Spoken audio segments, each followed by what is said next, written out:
The fluorescent lights of Riverside General Hospital's emergency room hummed their familiar tune as Dr. Marcus Thompson adjusted his stethoscope and prepared for what he assumed would be another routine night shift in Denver's busiest medical facility. The clock on the wall read 11:47 p.m. when the ambulance sirens pierced the evening calm, growing louder as they approached the hospital's entrance. Marcus had been working emergency medicine for 12 years, but something about the paramedics' radio chatter made his stomach tighten with unease. Male, approximately 35, multiple bite wounds, severe blood loss, aggressive behavior requiring restraints, the voice crackled through the speakers. When the doors burst open, Marcus got his first look at what would later become known as Patient Zero in Denver's outbreak. The man on the gurney was pale, almost gray, with foam bubbling from his mouth and eyes that seemed to have lost all human recognition. His arms were secured with heavy restraints, but he continued to thrash violently, making guttural sounds that were more animal than human. The bite wounds covering his arms and torso were unlike anything Marcus had seen, deep, jagged tears that looked almost like they'd been made by human teeth, yet far more savage than any typical assault case.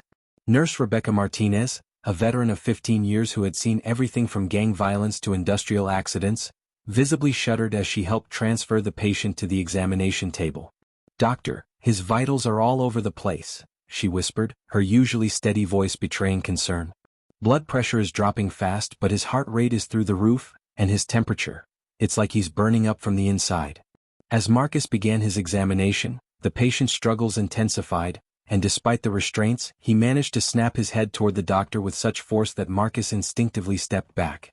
The man's eyes were bloodshot and unfocused, but there was something predatory in the way he followed Marcus's movements, like a wild animal tracking prey. Security guard Tommy Williams, a former Marine who had worked hospital security for 8 years, positioned himself near the door as standard protocol dictated, but even his experienced eye caught the unusual nature of this case. "Doc, I've seen drug-induced psychosis, PCP, bath salts, you name it," Tommy muttered, "but this guy, there's something different about this one." The patient's breathing was shallow and irregular, and as Marcus checked his pulse, he noticed the skin felt cold and clammy despite the elevated temperature reading. Just as Marcus was preparing to order blood work and a toxicology screen, the patient's violent movements suddenly stopped, his body going completely limp on the table. The heart monitor's steady beeping flatlined into a continuous tone that filled the room with its ominous sound. "Rebecca, get the crash cart," Marcus shouted, immediately beginning CPR compressions while the nurse rushed to retrieve the defibrillator. For 12 minutes, they worked frantically to revive the patient, pumping his chest, administering epinephrine, and shocking his heart with electrical pulses, but nothing worked. The man was dead, his body finally still on the examination table as Marcus checked his watch and prepared to call the time of death. "Time of death, 12:23 a.m., he announced solemnly, pulling the sheet over the patient's face while Rebecca began cleaning up the equipment. It was then, just as Marcus was removing his gloves and preparing to contact the coroner, that the impossible happened. A low moan emanated from beneath the sheet, followed by the sound of the patient sitting up on the table. "That's not possible," Rebecca gasped, backing away from the examination table as the sheet fell away to reveal the patient's now open eyes, which had turned a milky white color. Marcus stared in disbelief as the man who had been clinically dead for nearly 5 minutes swung his legs over the side of the table and stood up with jerky, unnatural movements. But this wasn't a miraculous recovery. The patient's coordination was gone, replaced by a shambling gait, and when he turned toward them, his mouth hung open, revealing teeth that seemed sharper than before. The low moan had become a constant growl, and there was no recognition in those clouded eyes, only an unmistakable hunger.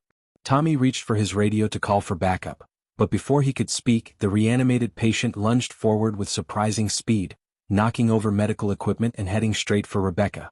Marcus grabbed a metal clipboard and swung it at the patient's head, but the impact that should have knocked a normal person unconscious barely slowed the attack. It was Tommy's military training that saved Rebecca's life as he tackled the patient to the ground, but even pinned beneath the security guard's weight, the thing that had once been human continued to snap its teeth and claw at the air, desperate to reach human flesh. As the 3 survivors looked at each other in shock and terror, the emergency room's surveillance monitors began showing similar scenes of chaos erupting throughout other parts of the hospital, and they realized with growing horror that whatever had happened to their patient was spreading. Chat controls Sonnet 4. 24 hours had passed since the incident at Riverside General Hospital, and Denver police officer Jake Mitchell was beginning his evening patrol with a growing sense of unease that had nothing to do with his usual concerns about domestic disputes or traffic accidents. The radio chatter throughout the day had been increasingly frantic, with multiple reports of riots and mass disturbances across the city that seemed to follow no logical pattern or political motivation. Jake had been a cop for 9 years, working everything from gang violence in the rougher neighborhoods to crowd control during protests, but the descriptions coming through dispatch sounded like nothing he'd encountered before. Unit 47, we have multiple reports of violent incidents at Lincoln High School, requesting immediate backup. The dispatcher's voice crackled through his radio as Jake turned his patrol car toward the school district. What he found when he arrived made him question everything he thought he knew about law enforcement. The school's parking lot was littered with abandoned cars, their doors flung open as if the occupants had fled in panic, and through the large windows of the main building, Jake could see figures moving erratically through the hallways. When he approached the main entrance, he discovered the heavy glass doors had been shattered from the inside, and dark stains that looked suspiciously like blood covered the concrete steps. Drawing his service weapon, Jake called for backup and entered the building, following the sounds of screaming and what sounded like a dozen people moaning in unison. What he found in the main hallway defied explanation. Several people in torn clothing were attacking others with their bare hands and teeth, showing no response to his commands to stop or his warnings about using force. When Jake fired a warning shot into the ceiling, the attackers didn't even flinch, continuing their assault as if they hadn't heard the gunshot at all. Meanwhile, in classroom 2B on the second floor, high school English teacher Amanda Foster was barricading the door with desks and chairs while trying to keep her voice calm for the benefit of the 7 students trapped with her. Amanda had been teaching for 6 years and prided herself on staying composed during crisis situations, but nothing in her emergency training had prepared her for what she'd witnessed in the past hour. It had started during her after-school tutoring session when they heard screaming from the cafeteria, followed by the sound of running footsteps in the hallways. When Amanda had looked out her classroom window, she saw her colleague, Mr. Peterson from the math department, stumbling across the courtyard with blood covering his shirt and his movements strangely uncoordinated. What made her slam the window shut and begin barricading the door was the realization that Mr. Peterson's eyes had turned a cloudy white color, and he was making the same low moaning sound they'd been hearing throughout the building. "Miss Foster, what's happening out there?" asked Jenny, a 16-year-old sophomore whose voice trembled with fear. Amanda wished she had an answer, but all she could do was keep reinforcing their barricade while trying to reach the outside world on her cell phone, only to discover that all calls were going straight to busy signals or automated messages about network overload. Across town in the industrial district, mechanic Carlos Rodriguez was discovering that his auto repair shop had become an unexpected fortress when a group of blood-covered individuals began trying to break through his garage doors. Carlos had always been handy with tools and quick to improvise solutions, skills that were now proving essential for survival as he welded metal plates over the windows and rigged an alarm system using car parts and electrical components. The attackers outside his shop moved with a disturbing lack of coordination, bumping into obstacles and each other, but they showed a single-minded determination to get inside that chilled Carlos to the bone. When one of them pressed its face against the reinforced window, Carlos could see that its skin had turned a grayish color and its eyes were completely white, as if the person was blind yet somehow still tracking his movements. Using his knowledge of automotive systems, Carlos had managed to create makeshift weapons from wrench sets and electrical components, but he was beginning to realize that traditional tools might not be effective against whatever these people had become. As the sun began to set over Denver, Jake found himself coordinating with other officers who were reporting similar incidents across the city, violent attacks by groups of people who seemed impervious to pain and showed no rational response to authority or self-preservation. Amanda continued to protect her students while watching through the barricaded windows as more figures shambled across the school grounds, their movements becoming more coordinated as darkness fell. Carlos monitored his security cameras and radio scanner, piecing together that the chaos wasn't limited to his neighborhood but was spreading throughout Denver like a plague. All 3 survivors were beginning to understand that the rules of normal society no longer applied, and that whatever was happening to their city was far beyond anything law enforcement, education, or mechanical expertise could solve through conventional means. The infected were evolving, learning, and spreading faster than anyone could contain them, and the night was just beginning. Chat Control Sonnet 4. The Denver Community Center had transformed from a place of neighborhood basketball games and senior citizen activities into humanity's last stronghold in the downtown area, thanks to Military Sergeant Diana Hayes and her small unit of National Guard soldiers who had arrived 3 hours after the initial outbreak reports began flooding emergency services. Diana, a 12-year veteran with 2 overseas deployments, had recognized immediately that this wasn't a typical civil unrest situation when her unit encountered their first group of infected civilians. Unlike rioters or protesters, these people showed no fear of military presence, no response to verbal commands, and no self-preservation instincts when faced with armed soldiers. What made Diana's blood run cold was watching a fellow guardsman get overwhelmed by what appeared to be an elderly woman and 2 teenagers who moved with unnatural coordination and showed no reaction to multiple gunshot wounds to the chest. The community center's large open spaces and multiple exit points made it defensible, and Diana had immediately begun organizing the steady stream of survivors who found their way to the improvised safe zone. When Dr. Marcus Thompson arrived with Rebecca Martinez and Tommy Williams, carrying medical supplies salvaged from Riverside General Hospital, Diana recognized the value of having medical expertise within their group. Marcus quickly established a triage area in the center's gymnasium, treating bite wounds and injuries while sharing his observations about the infection's progression and the horrifying reanimation process he'd witnessed firsthand. His medical knowledge proved invaluable when they discovered that people bitten by the infected had a 12 to 18-hour window before succumbing to whatever pathogen was spreading through the city. Rebecca's nursing experience became essential for wound care and medication management, while Tommy's security background helped Diana organize patrol schedules and defensive positions throughout the building. The arrival of Officer Jake Mitchell brought both tactical expertise and disturbing intelligence about how rapidly the infection was spreading across Denver's various districts. Jake's patrol car was loaded with weapons confiscated from his precinct and communication equipment that allowed them to monitor police and emergency radio frequencies, revealing that most of the city's first responders had either fled, been overwhelmed, or stopped reporting altogether. His law enforcement training complemented Diana's military experience as they worked together to establish security protocols and coordinate supply runs to nearby stores and pharmacies.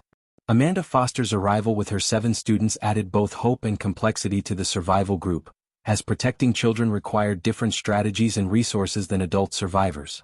Her teaching background proved unexpectedly valuable for group organization and conflict resolution, as tensions began rising between survivors with different ideas about rationing supplies, security measures, and long-term survival strategies. Amanda established a system for task assignments and group meetings that helped maintain order and morale during increasingly stressful circumstances. When Carlos Rodriguez reached the community center after a harrowing journey through infected neighborhoods, his engineering and mechanical skills immediately proved essential for improving their defenses and creating early warning systems. Using materials from the center's maintenance closet and electronics salvaged from abandoned stores, Carlos rigged motion sensors around the building's perimeter and reinforced entry points with metal barriers and locking mechanisms that could withstand significant force. His practical problem-solving approach balanced the group's medical and tactical expertise with innovative solutions for power generation, water purification, and communication systems. However, the growing survivor community wasn't without internal conflicts, as different personalities and survival philosophies clashed under the pressure of constant danger. Some survivors wanted to venture out aggressively to rescue more people and gather supplies, while others advocated for maintaining strict defensive positions and rationing resources carefully. Wealthy businessman Richard Crawford, who had arrived claiming his downtown office building had been overrun, constantly complained about the community center's accommodations and suggested they should be seeking out government rescue facilities rather than establishing their own stronghold. His entitled attitude and criticism of group decisions created friction with other survivors who were focused on immediate survival rather than comfort or convenience. The group's first major crisis came when radio communications revealed that major cities across the nation were experiencing similar outbreaks, with reports of military units being overwhelmed and government evacuation centers falling to infected hordes. The realization that this wasn't an isolated incident in Denver, but rather a nationwide catastrophe, forced the survivors to accept that rescue wasn't coming and they would need to become completely self-sufficient. More disturbing was the discovery that the infected were showing signs of evolution and adaptation, with recent encounters revealing zombies that moved faster, showed primitive problem-solving abilities, and seemed to coordinate their attacks rather than simply wandering randomly. Diana's military training told her that any enemy capable of learning and adapting posed a far greater threat than mindless monsters, and the group began preparing for the possibility that their defensive strategies would need constant revision. As night fell over their 3rd day at the community center, the survivors realized they were facing not just a battle for survival, but a war against an enemy that was becoming more dangerous with each passing hour, while their own resources and ammunition supplies continued to dwindle with no prospect of resupply from the outside world. Chat controls Sonnet 4. The decision to venture beyond the community center's walls came after 5 days of dwindling supplies and increasingly disturbing radio reports from other survivor groups across the Denver metropolitan area. Diana Hayes had called a mandatory group meeting in the center's main hall, where the harsh reality of their situation became impossible to ignore as she displayed their remaining food inventory on a makeshift table constructed from folding chairs and plywood. "We have enough canned goods for maybe 3 more days if we maintain current rationing," she announced grimly, while Dr. Marcus Thompson checked his medical supply list and shook his head at the rapidly depleting antibiotics and pain medications they would need to treat future injuries.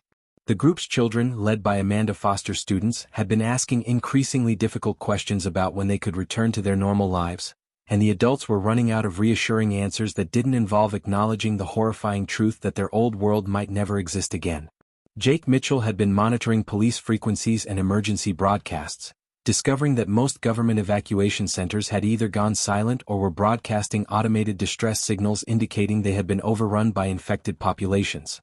The most unsettling intelligence came from a Colorado Springs survivor group whose final transmission described zombies that seemed to be working together strategically, setting ambushes and coordinating attacks with a level of intelligence that defied everything they thought they knew about the mindless shambling creatures they'd encountered in the first days of the outbreak. Carlos Rodriguez had spent the previous night reinforcing their vehicles with metal plating and creating mobile communication devices, preparing for what everyone knew was an inevitable transition from passive defense to active scavenging missions that would determine whether their group survived the next week. The first hunting party consisted of Jake and Diana, whose combined military and law enforcement experience made them the logical choice for a weapons retrieval mission to Murphy's gun store in the Warehouse District, a location Jake knew well from his patrol routes and that intel suggested might still be intact. Their objective was straightforward: acquire additional firearms, ammunition, and tactical equipment that could improve the group's defensive capabilities and provide better protection for future supply runs.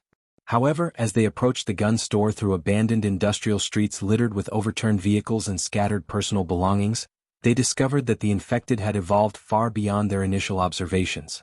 The first sign of trouble came when Diana noticed that several zombies near the store entrance were positioned in what appeared to be deliberate surveillance positions, rather than wandering aimlessly as they had during the early days of the outbreak. When Jake used hand signals to communicate a flanking approach, they watched in horror as one of the infected creatures made what looked like a responding gesture to others in the group, coordinating their positions to cut off potential escape routes. The zombie that seemed to be directing the others was different from any they had previously encountered, retaining enough cognitive function to use basic tactical awareness while displaying the enhanced physical capabilities and apparent immunity to pain that characterized all infected individuals. This alpha zombie, as Jake immediately dubbed it, stood nearly 7 feet tall with muscle mass that seemed to have increased beyond normal human proportions, and its eyes retained a frightening intelligence that tracked their movements with predatory calculation. Meanwhile, Marcus and Rebecca had embarked on a medical supply run to Denver General Hospital's pharmacy, hoping to find antibiotics and surgical equipment that could keep their group healthy during the extended survival period they now faced.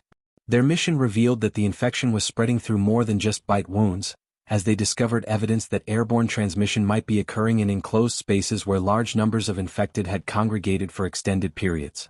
The hospital's corridors were filled with zombies that moved with increased coordination, and Marcus observed that some infected individuals seemed to be preserving medical equipment and supplies rather than destroying everything in their path, suggesting a level of retained knowledge that made them far more dangerous than mindless predators.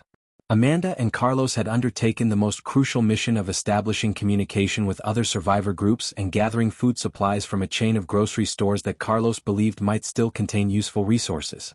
Their expedition revealed that the infected were beginning to establish territorial behavior, with different groups of zombies controlling specific neighborhoods and showing aggressive responses to intrusions by both humans and other zombie groups. Carlos's mechanical expertise proved essential when they encountered zombies that had learned to operate simple tools and even basic machinery, using crowbars and hammers with enough coordination to breach reinforced doors and windows. The most terrifying discovery came when Amanda realized that some infected individuals were collecting supplies and transporting them to central locations, indicating not just intelligence but organized planning that suggested the zombies were preparing for extended conflict rather than simply following immediate hunger impulses. As all three teams returned to the community center with their gathered supplies and disturbing intelligence, they faced the sobering realization that they were no longer dealing with a zombie outbreak that would eventually burn itself out, but rather an evolving enemy that was adapting to human defensive strategies and developing its own survival tactics that might ultimately prove superior to human civilization. Chat controls Sonnet 4. The encrypted radio transmission that changed everything came through Carlos Rodriguez's improvised communication system at 3:17 a.m. on their 8th day at the community center, when most of the survivors were sleeping and only Tommy Williams was maintaining watch from the building's main entrance. The message was brief but chilling. Civilian population at coordinates 39.7392, 104.9903 confirmed infected. Sterilization protocol authorized for 0800 hours. Carlos immediately recognized the coordinates as their exact location and woke Diana Hayes, who understood the military terminology well enough to know that sterilization protocol meant they had less than 5 hours before government forces would bomb their position regardless of survivor presence. What made the situation infinitely worse was the realization that someone had transmitted their location to military command, and the only person in their group with the necessary communication equipment and knowledge of military protocols was Richard Crawford, the businessman who had been complaining about their survival conditions and suggesting they seek government assistance. When Diana confronted Richard in the center's former office space, she discovered he had been using a hidden satellite phone to maintain contact with a military faction that viewed all potentially infected civilians as expendable threats requiring elimination. Richard's justification was coldly logical but morally bankrupt. He believed the military's approach of quarantining and bombing infected zones was humanity's only chance for long-term survival, and he had convinced himself that sacrificing small groups of survivors was acceptable if it prevented the infection from spreading to uncontaminated areas. His betrayal wasn't motivated by malice but by a twisted form of pragmatism that valued abstract survival statistics over the lives of the people who had protected and sheltered him during the past week. The group's response to Richard's treachery revealed deep fractures in their unity, as some survivors wanted to execute him immediately while others argued for exile or imprisonment. Dr. Marcus Thompson found himself torn between his medical oath to preserve life and his rage at Richard's willingness to sacrifice children for his misguided concept of the greater good. Amanda Foster's protective instincts toward her students made her advocate for the harshest possible punishment, while Jake Mitchell's law enforcement background made him want to follow some form of due process even in their desperate circumstances. The debate was cut short when Diana's military experience took precedence, and she made the command decision to tie Richard up and leave him in the building when they evacuated, essentially sentencing him to death by bombing or zombie attack without technically executing him themselves. The evacuation itself became a nightmare scenario as the group attempted to move their supplies, weapons, and 7 children through Denver's zombie-infested streets while racing against the military's bombing timeline. Tommy Williams volunteered to stay behind with the slowest evacuees while the main group established a route to the industrial district, but his heroic rearguard action cost him his life when a pack of evolved zombies overwhelmed his position at the community center's rear exit. His final radio transmission was a warning that the alpha zombie had led a coordinated assault on the building, suggesting that the intelligent infected had somehow learned about the group's evacuation plans and were attempting to prevent their escape. Rebecca Martinez was lost during the street crossing near the warehouse district when she stopped to help one of Amanda's students who had fallen behind the main group. The zombies that attacked her moved with tactical precision, cutting off her escape routes and overwhelming her despite Jake's attempts to provide covering fire from their concealed position. Her sacrifice saved young Jenny's life, but it left Dr. Marcus devastated and the group without their most experienced medical support staff. The bombing began exactly on schedule, with military aircraft reducing the community center and surrounding blocks to rubble while the survivors watched from their temporary shelter in an abandoned factory 3 miles away. The explosions confirmed that government forces were treating the zombie outbreak as a military problem requiring military solutions, regardless of civilian casualties or the possibility that some infected areas contained valuable survivors and resources. Diana's radio intercepts revealed that similar bombing campaigns were being conducted in major cities across the nation, with military commanders operating under the assumption that total destruction was preferable to allowing the infection to spread to uncontaminated regions. The loss of Tommy and Rebecca, combined with Richard's betrayal and the government's willingness to kill survivors, fundamentally changed the group's perspective on their situation and their chances for rescue or return to normal civilization. Marcus struggled with survivor's guilt and the burden of being the group's only remaining medical professional, while Amanda questioned whether protecting the children was ultimately futile if humanity's own institutions were willing to sacrifice innocent lives for abstract strategic goals. Jake and Diana realized that their law enforcement and military training had prepared them to serve institutions that no longer existed or had become actively hostile to the people they were supposed to protect. Carlos found himself becoming the group's most valuable member as his practical skills became essential for survival in a world where government support had transformed from absent to actively dangerous. As they settled into their new hiding place and counted their remaining supplies, the survivors faced the sobering reality that they were now fighting a war on multiple fronts. Against the evolving zombie threat, against their own government's scorched earth policies, and against the despair and trauma that threatened to destroy their humanity from within. Chat controls Sonnet 4. The entrance to Denver's forgotten subway system appeared as salvation when Diana Hayes discovered the concealed maintenance tunnel while searching for shelter after military jets began their second bombing run over the industrial district. The group had been moving through abandoned buildings for 2 days, constantly pursued by both zombie packs and the systematic destruction being carried out by government forces who seemed determined to eliminate every potential hiding place in the metropolitan area. When Diana pried open the rusted metal grate that led into the underground transit tunnels, she had no idea they were about to discover an entire civilization that had been developing beneath the city's surface since the outbreak began. The subway system had been abandoned for 15 years following budget cuts and infrastructure failures, but those forgotten tunnels had become home to over 200 survivors led by Elena Vasquez, a former transit authority maintenance supervisor whose intimate knowledge of the underground network had made her invaluable during the chaos above ground. Elena's community had transformed the old subway platforms into living quarters, medical facilities, workshops, and storage areas that functioned as a complete underground city with its own governance structure, resource distribution system, and defensive capabilities that had kept them safe from both zombie hordes and military bombardments.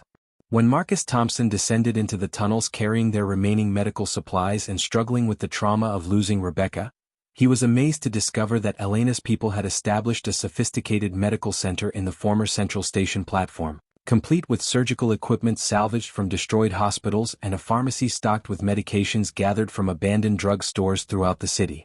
The underground community's approach to survival was fundamentally different from the surface groups Marcus had encountered, focusing on long-term sustainability rather than short-term resource gathering, with hydroponic gardens growing in the tunnel sections that received filtered sunlight and water purification systems that ensured clean drinking water for the entire population. Elena herself proved to be a natural leader whose collaborative management style contrasted sharply with the military hierarchy that Diana had been accustomed to, making decisions through community councils and ensuring that every survivor had both responsibilities and rights within their underground society. Amanda Foster found herself working with Elena's education coordinator to establish formal schooling for the children in their group, discovering that the underground community had preserved not just human lives but human culture, with a library system, art workshops, and even musical performances that maintained morale and psychological health during the extended crisis. However, the underground tunnels weren't the sanctuary they initially appeared to be, as Carlos Rodriguez discovered when his exploration of the electrical systems revealed evidence that zombies had also adapted to subterranean life. The infected had learned to use the tunnel system's acoustics to their advantage, with their moaning and movement sounds echoing through the underground network in ways that allowed them to communicate across vast distances and coordinate attacks on multiple tunnel sections simultaneously. Jake Mitchell's security patrols revealed that the zombies were using maintenance shafts and utility corridors to move undetected through the underground system, suggesting a level of spatial awareness and strategic thinking that made them far more dangerous in the confined spaces below ground than they had been on the surface. The alpha zombie that had been coordinating attacks on surface positions had apparently established its own underground presence, using the darker sections of the tunnel system as hunting grounds where its enhanced physical capabilities and retained intelligence gave it overwhelming advantages over human defenders. Elena's people had developed sophisticated early warning systems and defensive barriers throughout the tunnel network, but they admitted that zombie incursions were becoming more frequent and better organized, with recent attacks showing evidence of advanced scouting and coordinated timing that suggested the infected were learning from each failed assault attempt. The most disturbing discovery came when Dr. Marcus and Elena's medical team examined zombie remains from recent tunnel battles, finding evidence that the infected were consuming specific human organs to maintain their enhanced capabilities rather than simply feeding on any available flesh. This selective feeding behavior indicated that the zombies understood human physiology well enough to target brain tissue, adrenal glands, and nervous system components that could sustain their cognitive functions and physical enhancements, making them capable of long-term survival and continued evolution rather than eventual deterioration. Elena revealed that her community scientists had been studying captured zombie specimens and discovered that the infection appeared to be weakening the infected bodies over time, but the intelligent zombies had learned to counteract this degradation through strategic consumption of specific biological materials, essentially becoming sustainable predators rather than temporary threats. The underground community's research suggested that the alpha zombie and its evolved followers might be capable of establishing permanent colonies and continuing to develop new capabilities indefinitely, making them an existential threat to human survival rather than a crisis that would eventually resolve itself. As the surface world continued to burn under military bombardments and zombie occupation, the underground survivors faced the terrifying realization that they were trapped in a confined space with an enemy that was learning to exploit every advantage the tunnel system offered, while their own resources and defensive options became increasingly limited with each passing day. Chat controls Sonnet 4. The decision to launch a direct assault against the Alpha Zombie stronghold came after Elena Vasquez's reconnaissance teams discovered that the creature had established its primary nest in Denver's City Hall complex, using the building's underground parking garage and sub-basement levels to create a breeding ground for new mutations while coordinating zombie activities across the entire metropolitan area. Dr. Marcus Thompson's analysis of tissue samples recovered from recent tunnel battles revealed that the Alpha was not only maintaining its own enhanced capabilities through selective organ consumption but was also somehow transferring genetic modifications to other infected individuals, creating a hierarchy of intelligent zombies with varying degrees of retained cognitive function and improved physical abilities. The underground community's survival depended on eliminating this central coordination point before the Alpha's evolutionary improvements spread to the entire zombie population, turning every infected individual into a strategic threat rather than just a mindless predator. Diana Hayes and Jake Mitchell spent 3 days planning the assault strategy, combining Diana's military tactical knowledge with Jake's understanding of Denver's urban layout and Elena's detailed intelligence about zombie movement patterns throughout the tunnel system and surface streets. The mission required unprecedented coordination between the underground survivors and the surface group, with multiple objectives that had to be accomplished simultaneously to prevent the Alpha from escaping or calling reinforcements from other infected populations throughout the city. Carlos Rodriguez worked around the clock to prepare specialized equipment for the assault, creating explosive devices from salvaged materials and modifying communication gear to ensure the 3 teams could maintain contact despite the electronic interference that seemed to emanate from areas with high concentrations of evolved zombies. The first phase of the attack began at dawn when Jake and Diana led a distraction team of 12 volunteers in a direct assault on City Hall's main entrance, using vehicles rigged with loudspeakers and explosive charges to draw the Alpha's defenders away from the underground access points. Their diversionary tactics proved more dangerous than anticipated when they discovered that the building's infected defenders had learned to use firearms and basic military equipment, suggesting that some zombies retained enough motor skills and cognitive function to operate complex machinery with deadly effectiveness. Meanwhile, Marcus and Elena led an infiltration team through the storm drain system that connected to the building's sub-basement levels, carrying medical equipment designed to analyze the Alpha's biological modifications and potentially develop countermeasures against the infection's continued evolution. Their underground approach revealed that the Alpha had been systematically collecting and organizing human remains in ways that suggested ritualistic behavior or advanced planning beyond simple feeding needs, with specific body parts arranged in patterns that might represent communication methods or territorial markers. Amanda Foster and Carlos formed the technical team responsible for reaching the building's communication center and using government equipment to coordinate with other survivor communities nationwide, hoping to share intelligence about effective anti-zombie tactics and establish a network of resistance groups that could prevent humanity's complete extinction.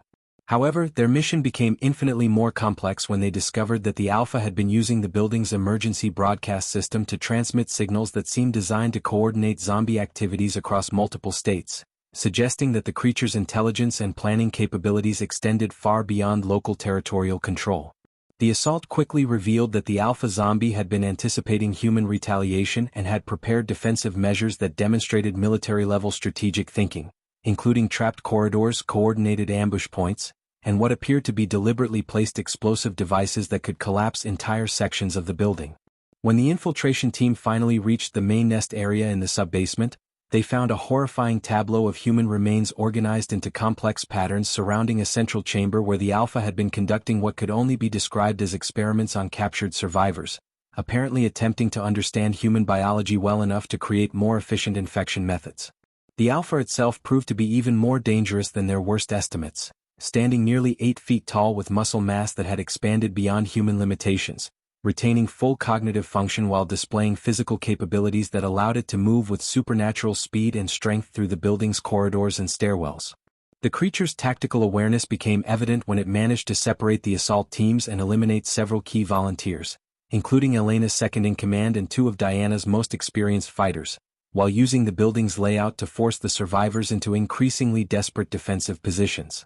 Dr. Marcus made the ultimate sacrifice when he realized that the Alpha's enhanced biology required constant consumption of fresh neural tissue to maintain its capabilities, and he detonated Carlos's largest explosive device while grappling with the creature in the nest's central chamber, hoping to destroy both the Alpha and the research materials that could allow other zombies to achieve similar evolutionary improvements. The explosion collapsed most of the building's underground levels and apparently eliminated the Alpha zombie, but the cost included Marcus's life and the destruction of valuable intelligence that might have led to a cure or more effective treatments for the infection.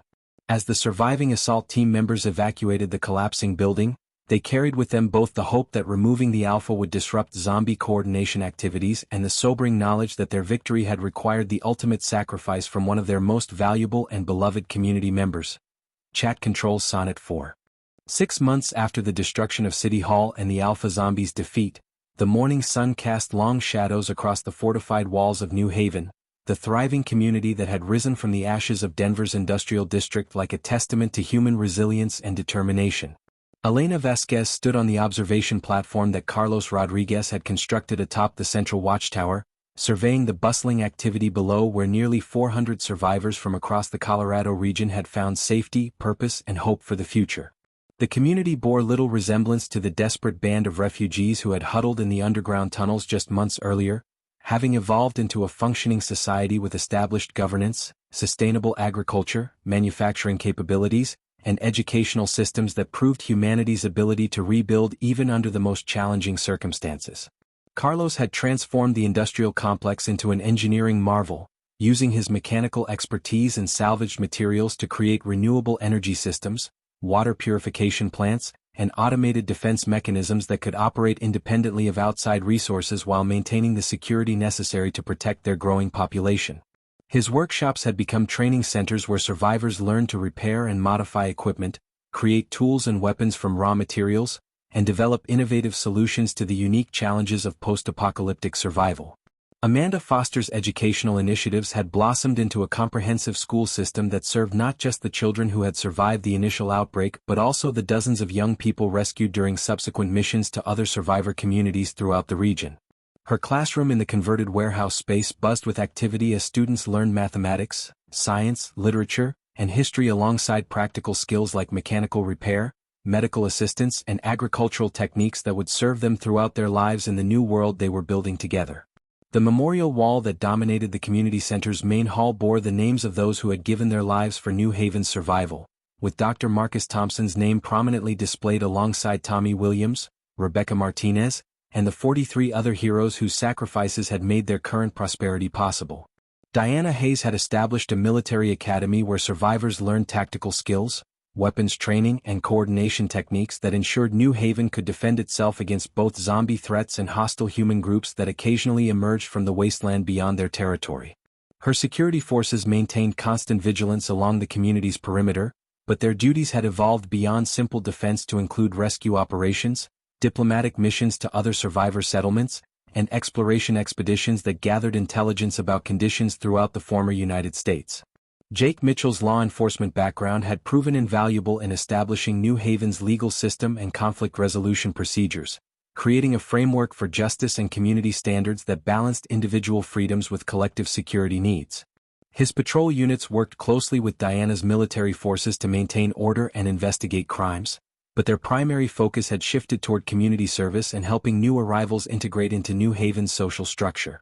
The radio communications center that Carlos had established maintained contact with survivor communities from Seattle to Miami, creating a network of mutual support and information sharing that had become humanity's lifeline in a world where traditional government and infrastructure had largely collapsed. These communications revealed that zombie activity had decreased significantly since the Alpha's destruction, with most remaining infected individuals reverting to mindless wandering behavior that posed manageable threats to well-prepared communities. However, the radio network also brought disturbing reports of new mutations appearing in distant regions, suggesting that the battle against the infection was far from over and that humanity would need to remain vigilant against evolutionary adaptations that could create new threats to their survival. Elena's Leadership Council had developed trade relationships with 12 other major survivor settlements, exchanging manufactured goods, agricultural products, medical supplies and technological innovations that benefited all participating communities while creating bonds of cooperation that transcended the territorial conflicts that had characterized the early months of the outbreak. The children's laughter echoing from the community playground represented perhaps the most important victory of all, proving that hope, joy, and innocence could survive even humanity's darkest hours and continue to flourish given proper protection and nurturing. As Elena watched young Jenny, one of Amanda's original students, teaching newer arrivals how to tend the rooftop gardens, she reflected on how far they had come from those terrifying first days when survival seemed impossible and civilization appeared doomed to extinction. The evening briefing revealed that 3 more survivor groups had requested assistance in establishing their own communities, while the medical team reported successful treatment of a bite victim using techniques developed from studying the Alpha zombies' remains, suggesting that humanity was finally gaining ground against the infection rather than simply fighting for survival. New Haven's success story was being replicated across the continent as other communities adopted their governance models, defensive strategies and technological innovations, creating a network of human settlements that might eventually grow large enough to reclaim entire regions from the post-apocalyptic wasteland. As night fell over New Haven and the security lights illuminated the walls that protected their sleeping families, Elena knew that while the old world was gone forever, something better was rising to take its place. A civilization built on cooperation, sacrifice, and the unshakable human determination to survive, adapt, and ultimately prevail against any threat that dared to challenge their right to exist. Chat controls Sonnet 4.